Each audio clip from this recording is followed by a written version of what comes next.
নমস্কার বন্ধুরা, কাজল ভিলেজ কিচেনে সকলকে স্বাগত জানাই। রোজকারের মতো আজও রান্নাঘরে চলে এলাম। আজকের রেসিপি, বাজারে কিন্তু প্রচুর পটল পাওয়া যাচ্ছে।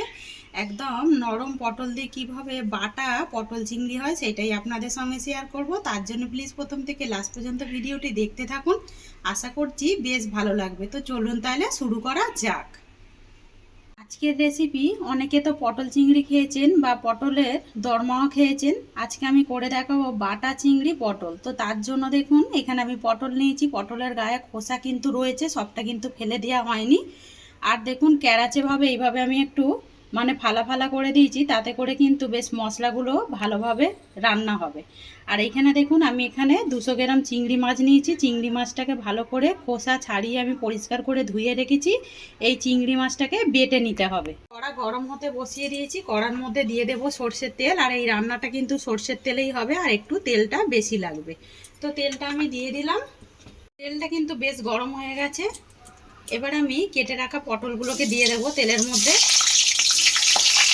পটলের মধ্যে দিয়ে দেবো অল্প করে একটু লবণ, আর দেবো একটু হলুদের গুঁড়ো। দিলে পরে পটলটার রঙটাও যেমন সুন্দর হবে, আর ভাজাটাও কিন্তু বেশ সুন্দরভাবে হবে।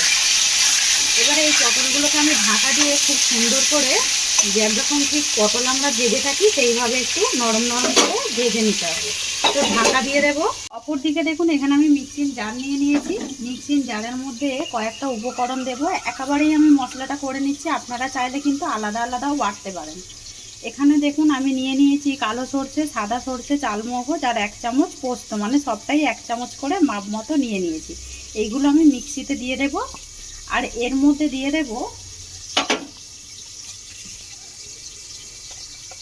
4টে কাঁচা লঙ্কা ঝালের জন্য। আমি একেবারেই মশলাটা করে নিচ্ছি, আপনারা চাইলে কিন্তু আলাদা আলাদাও করতে পারেন। আর দেখুন, এখানে একটা পেঁয়াজ কেটে নিয়েছি মাঝারি সাইজের, দিয়ে দেব পেঁয়াজ। আর দিয়ে দেবো এখানে 2 টুকরো আদা আর 4 কোয়া রসুন। এখানে দিয়ে দেবো একটা মাঝারি ছোট সাইজের টমেটো। দিয়ে এখানে অল্প করে একটু জল দেব। অল্প করে একটু জল দিয়ে দেব। আর একটু দেবো এর মধ্যে লবণ। যেহেতু আমি সর্ষেটা বেটে একটু রাখছি একসঙ্গে, একটু লবণ দিলে পরে লবণটা কিন্তু দিলে তেতো হবে না, সর্ষেটা ভালো থাকবে। তো দেখুন, এবার এটাকে মিক্সিতে দিয়ে আমি ভালো করে বেটে নেব। পটলটা বেশ সুন্দরভাবে ভাজা হয়ে গেছে, লাল লাল করে ভেজে নিয়েছি। একেবারে নরম হয়ে গেছে পটলগুলো। আর ভাজা পটলগুলো দেখতে কতটা সুন্দর লাগছে, যেহেতু আমি একটু ডিজাইন করেই পটলটা কেটেছি। আপনারা কিন্তু আপনাদের পছন্দ মতো পটলগুলো কেটে নিতে পারেন। আর অপর দিকে দেখুন, মশলাটাও আমি বেশ ভালোভাবে বেটে নিয়েছি। আর চিংড়ি মাছটাকেও সুন্দরভাবে বেটে নিয়েছি, যাতে করে একটু দানা দানা থাকে সেইভাবে চিংড়ি মাছটা বেটে নিতে হবে। ওই তেলের মধ্যেই দিয়ে দেবো কিছু ফোড়ন। দিয়ে দেবো গোটা গরম মশলা, আমি এলাচ নিয়েছি আর ডালচিনি নিয়েছি, এইটাই আমি ফোড়নের জন্য দেব। আর এখানে দেবো একটা কাঁচা লঙ্কা। ফোড়নটাকে একটু ভেজে নেব। ফোড়নটা থেকে যখন মিষ্টি একটা সুন্দর গন্ধ ছাড়বে, তখন দিয়ে দেবো আমি এর মধ্যে হলুদ গুঁড়ো। আমি দিয়ে দিলাম এখানে 1/2 চামচের মতো হলুদ গুঁড়ো। এবারে হলুদটাকে দিয়ে তেলের মধ্যে ভেজে নেব। তাতে করে এখানে কিন্তু তোমরা চাইলে কালা জিরে একটু ফোড়ন দিতে পারো, বা জিরে। আমি এইটাই ফোড়নে দিলাম, এতে করে বেশ সুন্দর লাগে, খেতেও দারুণ হয়। এবারে ফোড়নটা যখন ভাজা হয়ে যাবে, আমি এখানে যে মশলাটা করে রেখেছিলাম এই মশলাটাও দিয়ে দেবো। এই সময় একটু গ্যাসটাকে একটু আস্তে রাখবেন, তাতে করে কিন্তু মশলাটা কষাতে সুন্দর লাগবে। মশলাটা বেশ সুন্দরভাবে কষিয়ে নিয়েছি। আর দেখুন একদম কতটা তেল ছেড়ে এসছে। আমি লবণ দেওয়ার কারণে অনেকে বলে সরষে নাকি ভালো করে কষলে পরে তেতো হয়ে যায়। একদমই তেতো হবে না, এইভাবে একবার করে দেখবেন, খুব সুন্দর লাগে। আমি এবারে এর মধ্যে কিছু উপকরণ দেব। দিয়ে দেব স্বাদ মতো লবণ বা মাপ মতো লবণ। লবণটা আপনারা আপনাদের মাপ মতোই, আমি আগেও বলেছি, দিয়ে দেবেন। এবার আমি এর মধ্যে দিয়ে দেব এখানে কাশ্মীরি লঙ্কার গুঁড়ো নিয়েছি। আমি কাশ্মীরি লঙ্কার গুঁড়ো দিচ্ছি, এটা একটা সুন্দর রঙের জন্য। যেহেতু কাঁচা লঙ্কা ব্যবহার করেছি, তাহলে একটু কাশ্মীরি লঙ্কা দিলে দেখতে সুন্দর লাগবে। আপনারা চাইলে এটা বাদও দিতে পারেন, শুধু কাঁচা লঙ্কা দিয়ে করে দেখবেন, তাতে করেও বেশ ভালো হবে। দিয়ে আমি আবারও এটাকে ঢাকা দিয়ে মশলাটাকে আরেকটু কষিয়ে নেব। তো ঢাকা দিয়ে দেবো। এবারে ঢাকা দিয়ে আমি কষিয়ে নেব। মশলাটা দেখুন কত সুন্দর তেল ছেড়ে গেছে, একটুখানি ঢাকা দিলেই বুঝতে পারবেন এইভাবে কিন্তু তেল ছাড়তে শুরু করবে। আর দেখুন মশলাটা কত দানাদার হয়েছে।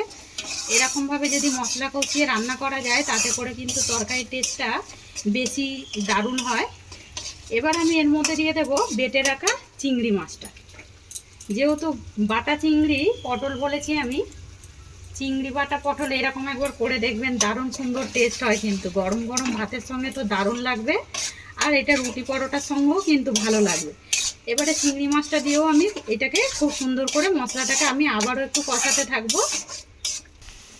মশলা একেবারে কষানো হয়ে গেছে চিংড়ি মাছের সঙ্গে। এবার আমি ভেজে রাখা পটলগুলোকেও দিয়ে দেব, আর এর সঙ্গেই দিয়ে দেব আমি হাফ চামচের মতো চিনি। চিনিটা দিলে পরে যেহেতু চিংড়ি মাছ পটল হচ্ছে, তাহলে কিন্তু খেতে আরও বেশি দারুণ লাগবে।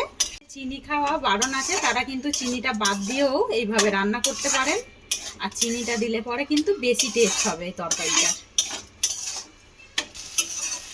তো সব কিছু দিয়ে যখন কষানো হয়ে যাবে, এবার আমি দিয়ে দেবো মিক্সি ধোয়া। দেখুন এখানে জলটা আমি রেখে দিয়েছি, এই জলটা আগে দিয়ে দেবো। আর একটুখানি অল্প করে একটু জল দেব, খুব বেশি এতে জল দেওয়ার দরকার নেই। একেবারে কিন্তু মশলাটাও ভালোভাবে কষানো হয়ে গেছে, পটলটাও সুন্দরভাবে কিন্তু ভাজা হয়ে গেছে। তো আপনারা যদি ঝোল ঝোল খেতে চান তাহলে কিন্তু একটু জলটা আপনারা মাপ মতোই দিয়ে দেবেন। এবার আমি এটাকে ঢাকা দিয়ে ফুটতে দেব। তো তার আগে আমি এর মধ্যে একটা উপকরণ দেব, দিয়ে দেব চিড়ে রাখা কাঁচা লঙ্কা। এরপরে কিন্তু আরও সুন্দর টেস্ট হবে। দিয়ে ঢাকা দিয়ে ভালো করে ফুটিয়ে নেব। তো আমি এইটাকে ফাঁকে একবার নাড়াচাড়া করে দিয়েছিলাম, না হলে কিন্তু নিচে থেকে ধরে যাবে, যেহেতু এর মধ্যে অনেকটাই মশলা বাটা রয়েছে। আর তরকারিটা দেখুন কতটা সুন্দর রং হয়েছে, কালারটাও কিন্তু বেশ সুন্দর হয়েছে। এবারে নামানোর আগে আমি এর মধ্যে দিয়ে দেব 1 চামচের মতো সর্ষের তেল, বা এটা কাঁচা সর্ষের তেল আমি এর মধ্যে দিয়ে দিলাম। এখানে চাইলে তোমরা ঘি গরম মশলাও দিতে পারো, ঘি দিলে পরেও দারুণ সুন্দর টেস্ট হবে। আমি একটু দিয়ে দিলাম এর মধ্যে, যেহেতু চিংড়ি মাছ রয়েছে, একটুখানি দিয়ে দিলাম কাঁচা সর্ষের তেল, দিয়ে একটুখানি মিশিয়ে নেব। নিয়ে এবার আমি এটাকে নাবিয়ে নেব। তো দেখুন এখানে আমি বাটা চিংড়ি পটল নাবিয়ে নিলাম। চিংড়ি পটল কিন্তু একেবারেই না, বাটা চিংড়ি পটল। রেসিপিটি আপনাদের কীরকম লাগলো কমেন্ট করে জানাবেন। যদি ভালো লাগে থাকে একটা লাইক করে দেবেন, আর এটা গরম গরম ভাতের সঙ্গে কিন্তু ভালো লাগবে। আর এই ছোট্ট চ্যানেলটিকে সাবস্ক্রাইবার করে নেবেন আমার এরকম নিত্য নতুন রান্নার জন্য। পাশে থাকা বেল আইকনটি প্রেস করবেন। সবাই ভালো থাকবেন, সুস্থ থাকবেন, ধন্যবাদ। আবারও কোনো নতুন রেসিপি নিয়ে ফিরে আসবো।